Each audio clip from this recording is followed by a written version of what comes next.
Swami Atmanand school Balrampur Ramanujganj की तरफ से एक संविदा भर्ती का विज्ञापन जारी किया गया है। दोस्तों नमस्कार, आप देख रहे हैं जीरो पीरियड। आज इस वीडियो में हम लोग सेजेस के एक विज्ञापन की बात करेंगे। सेजेस कहने का मतलब मेरा स्वामी आत्मानंद उत्कृष्ट इंग्लिश मीडियम स्कूल है। जब हम इसकी बात करते हैं तो यहाँ पर जो वैकेंसीज आ रही हैं उनमें मैक्सिमम वैकेंसीज संविदा की ही होती हैं। तो आज हम लोग जो बात करेंगे वो 13/4/2023 की डेट पर रामानुजगंज बलरामपुर ज़िला की तरफ से जारी किया गया है। आइए इस विज्ञापन के बारे में समझते हैं। आप स्क्रीन पर देख पा रहे होंगे संविदा भर्ती विज्ञापन की हेडिंग है ये, और ये डेट इस पे मेंशन है। स्वामी आत्मानंद योजना के तहत बलरामपुर रामानुजगंज जिले के अंतर्गत संचालित कुल 10 उत्कृष्ट स्कूल हैं जो बलरामपुर, रामानुजगंज, वाड्रफनगर, कुसमी, शंकरगढ़, रघुनाथ नगर, रामचंद्रपुर, डौरा और चलगली विद्यालय में हैं। ये सारे स्कूल इंग्लिश मीडियम के स्कूल हैं और इन पर वॉक इन इंटरव्यू के माध्यम से नियुक्तियां की जानी हैं। और जो पात्रताधारी कैंडिडेट्स होंगे उनको 10/5/2023 ये डेट रखी है वॉक इन की, 10 मई की। थंबनेल पर भी मैंने लिख दिया है, 10 मई की डेट है, बुधवार का दिन है। और ये स्वामी आत्मानंद उत्कृष्ट अंग्रेजी माध्यम विद्यालय बलरामपुर में ही आपको उपस्थित होना है। वहां पर जाकर के आपको अपना एप्लीकेशन सबमिट करना है। इस तिथि के पश्चात किसी माध्यम से प्राप्त आवेदन स्वीकार नहीं किए जाएंगे, ये भी लिखा हुआ है। कौन कौन से पोस्ट है ये देख लेते हैं। सबसे पहले रामानुजगंज स्कूल की बात करते हैं तो वहाँ पे व्याख्याता फिजिक्स का पद है, एक अनारक्षित है, वो 38,100 रुपये का, इसमें आपको एक मुश्त वेतन है। सहायक शिक्षक कला समूह का एक पद है अनुसूचित जनजाति महिला के लिए 25,300 रुपये। तो इस तरह के कुल 2 पोस्ट बनते हैं रामानुजगंज के सेजेस में। फिर दूसरा जो है वो बलरामपुर विद्यालय का है। यहाँ पर शिक्षक अंग्रेजी का एक पद है, अनारक्षित है, 35,400 रुपये आपकी सैलरी होगी। और सहायक शिक्षक जो कला समूह का है वो अनुसूचित जनजाति मुक्त के लिए है, 25,300 रुपये इसकी सैलरी होगी। यहाँ पर भी कुल 2 पद बनते हैं। वाड्रफनगर में जो स्कूल है वहाँ पर सहायक शिक्षक कला समूह का एक पद है, अनुसूचित जनजाति महिला के लिए आरक्षित है, 25,300 रुपये।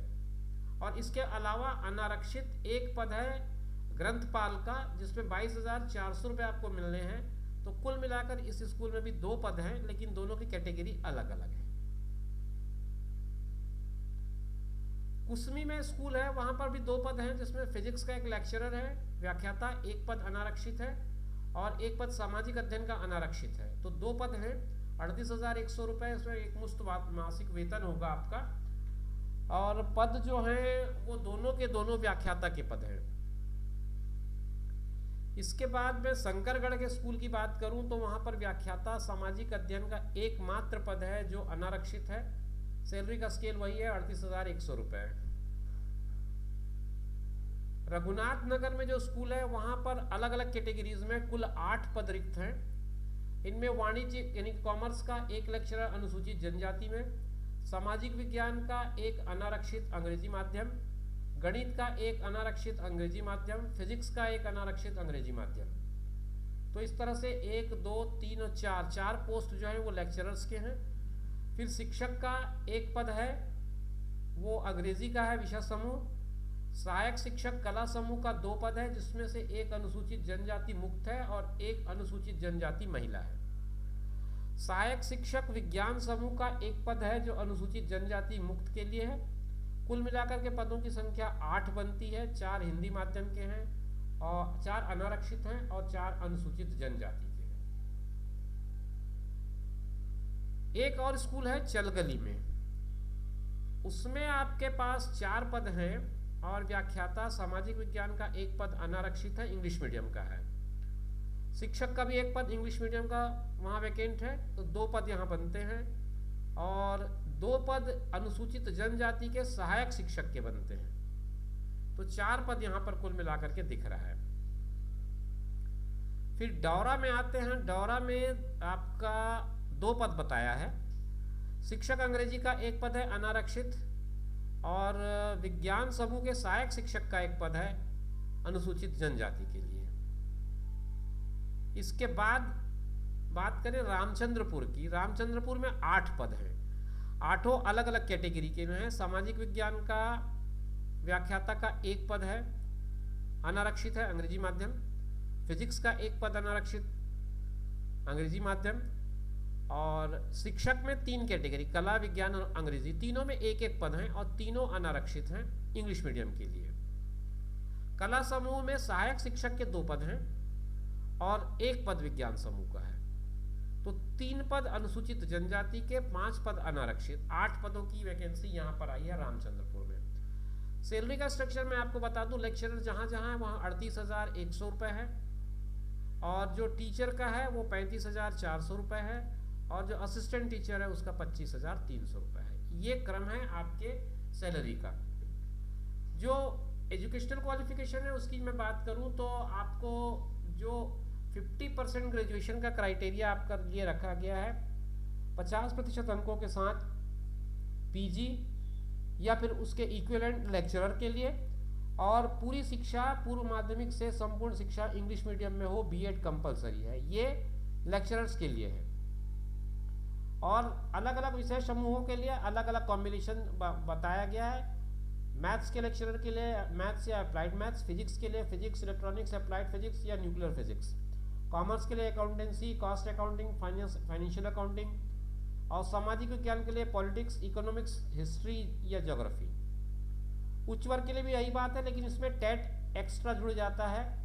मान्यता प्राप्त विद्यालय के साथ से 50% अंकों के साथ उत्तीर्ण होना चाहिए, बीएड होना ज़रूरी है, और शिक्षा इंग्लिश मीडियम में होना ज़रूरी है।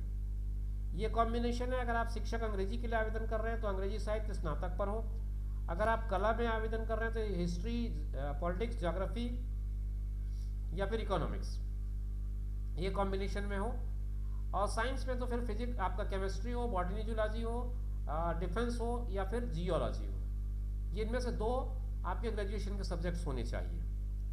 असिस्टेंट टीचर में 50% के साथ हायर सेकेंडरी हो, 2 साल का डिप्लोमा हो जिसे डीएलएड भी कहते हैं हम लोग, और पूरी शिक्षा आपकी इंग्लिश मीडियम में हो, ये ज़रूरी है। सहायक शिक्षक विज्ञान के लिए अप्लाई करते हैं तो आपको कंसर्निंग सब्जेक्ट में एसएससी होना चाहिए। अगर आर्ट्स के लिए कर रहे हैं तो आर्ट्स में आपको हायर सेकेंडरी पास होना चाहिए। लाइब्रेरियन का जो पोस्ट है उसमें भी 50% ग्रेजुएशन मांगा गया है, और शिक्षा अंग्रेजी माध्यम में होना अनिवार्य इसमें भी लिखा गया है। तो ये सारी चीज़ें हैं। आप वॉक इन पे आ जाएंगे तो वॉक इन पे आपको और बातें क्लियर हो जाएंगी। अगर आप कुछ इसके अलावा जानकारी लेना चाहेंगे तो ये नियुक्ति का अंक विभाजन है, आप स्क्रीन पे देख पा रहे होंगे। शैक्षणिक योग्यता का 80%, साक्षात्कार का 20%, इस तरह से 100% का पूरा एक मेरिट लिस्ट बनेगा। ये शेड्यूल अगर आप देखना चाहें तो वॉक इन का शेड्यूल इस तरह से है। 10 तारीख को 9 से 12 बजे तक के आपका रजिस्ट्रेशन होगा। 12:30 से 1 तक पात्रता के बारे में दावा आपत्ति आएगी। 1 से 2 तक दावा आपत्ति का आवेदन प्राप्त किया जाएगा। 2 से 2:30 तक इस बारे में निराकरण करके सूची का फाइनल प्रकाशन कर दिया जाएगा, और 3 से 4 तक फिर ये साक्षात्कार चलेगा, और 5 बजे के बाद चयन संबंधी वरीयता सूची प्रकाशित कर दी जाएगी। ये शेड्यूल है उस दिन के वॉक इन का। तो मित्रों, ये पूरी जानकारी थी आपके लिए। उम्मीद करता हूँ आपको पूरी तरह से जानकारी स्पष्ट हो गई होगी। इसी तरह के इन्फॉर्मेटिव वीडियोस के लिए आप हमारे चैनल पर बने रहिए। अगर आपको चैनल में कोई बात पूछनी थी या कोई जानकारी लेनी है तो आप कमेंट बॉक्स में ज़रूर लिखें। कोशिश करेंगे कि हम आपके जो क्वेरीज हैं उनका निपटारा कर सकें, समाधान कर सकें। मिलेंगे नए वीडियो में, तब तक के लिए इंतज़ार करिए। अपना ख्याल रखें, साथ में उनका ख्याल रखें जो आपका ख्याल रखते हैं। धन्यवाद।